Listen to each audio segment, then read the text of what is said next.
प्रश्न छठे का दूसरा है ना, 2a माइनस 3b की घात 3 घनों का प्रसारित रूप लिखो। अभी जो अपन ने किया वैसा वैसा ये भी घात 3 वाला है, लेकिन संख्या थोड़ी सी क्या हो गई है, बदल गई है ना।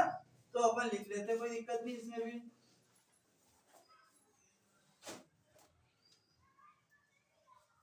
दिया है आपके पास 2a माइनस 3b इसकी घात कितनी दे रखी है। अब अपने को पता है कि घात 3 लगी, मतलब घात 3 वाला सर्व समीकरण इसमें अपने को लगाना है ना। तो घात 3 वाला सर्व समीकरण होता है अपना सर्व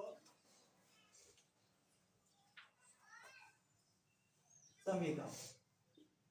सर्व समीकरण हो जाएगा आपका x। अब ये माइनस आ गया, इसमें क्या आ गया सर, अब अपने को माइनस आ गया, तो अपने को कौन सा लगाना पड़ेगा, अब माइनस वाला सर्व समीकरण लगाना पड़ेगा। कौन सा लगाना पड़ेगा, माइनस वाला सर्व समीकरण लगाना पड़ेगा, है ना।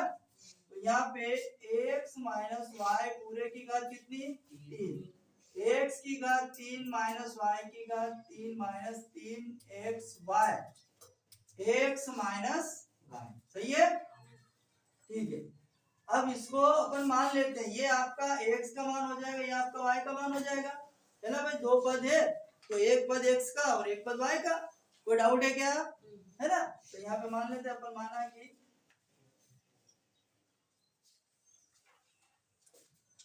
माना कि x बराबर 2a और y बराबर 3b।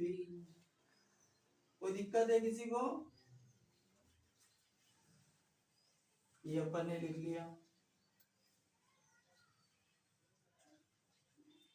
ये दोनों मान लिख दिया अपन ने x और y के प्रश्न अनुसार।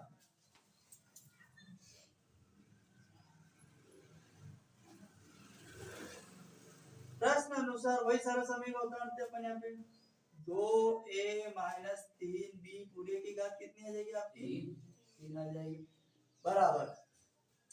अब अपने को ये इसका रूप है ना भाई, सारा समीकरण अपने को ऐसा लिखना है।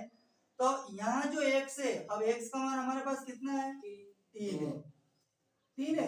x का मान हमारे पास 2 है, तो 2a और इस पूरे की घात कितनी लगा देते हैं, क्योंकि x की घात 3 है तो पूरे की घात लगेगी, माइनस y, और y का मान कितना है,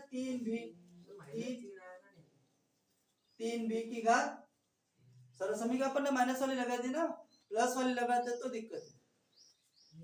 माइनस वाली है ना सर्व समीकरण, चिन्ह के हिसाब से अपन यहाँ प्लस वाली लगाते ना तो फिर 3 माइनस का रखते अपन, पर अपन ने माइनस का है तो माइनस की सर्व समीकरण रख दी, तो अपने को दिक्कत ही नहीं आएगी चिन्ह में। आएगी तो फिर देखेंगे क्या करना। 2a की घात 3 रख दिया अपन ने, y का मान रख दिया माइनस 3, x का मान कितना भैया, 2a, तो गुणा में 2a, y 3b, ये y है और y का मान कितना है, 3b, कोष्टक में ब्रैकेट के अंदर x का मान कितना है, 2a माइनस y का मान 3b। कोई डाउट है किसी को मान रखने में। ये जो हमने माने थे x और y के मान, x का मान हमने 2a माना और y का मान हमने 3b माना। ये जो दो मान रखे माने हमने, इन मानों को हमने इस सर्व समीकरण का जो प्रसारित रूप है इसमें हमने रख दिया। कोई दिक्कत, अब आगे हल करते हैं इसको। तो ये 2a माइनस 3b पूरे की घात 2 3। अब ये 2a की घात 3 मतलब 2a की घात 3 को जब हम हल करेंगे तो आंसर क्या आएंगे, हल करने पर 8a या 8a और कुछ 8a की घात 3, 8a की घात 3, गुड।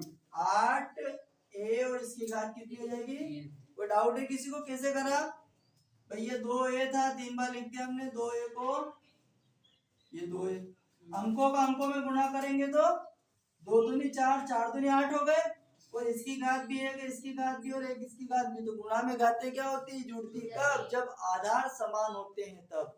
तो यहाँ पे आधार एक सबके ए है ना, तो एक घात इसकी और एक घात इसकी, एक घात, तो एक की घात कितनी हो गई, तो यहाँ पे एक की घात कितनी आ गई, 8 एक की घात 3। अब माइनस 3b की घात 3, मतलब इसका आंसर बताइए जरा, 27b की घात 3, गुड।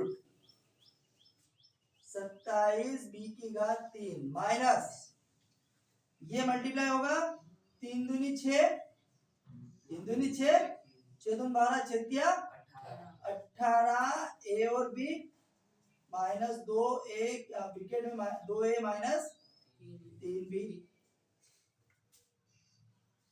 2a माइनस 3b पूरे की घात कितनी आ जाएगी 3, 8a की घात 3 माइनस 27b की घात 3 माइनस इसका अंदर मल्टीप्लाई होगा तो 18 का अंकों में गुणा होता है ना, तो 18 का 2 में गुणा करेंगे कितना जाएगा 36, और a में a का गुणा और a की घात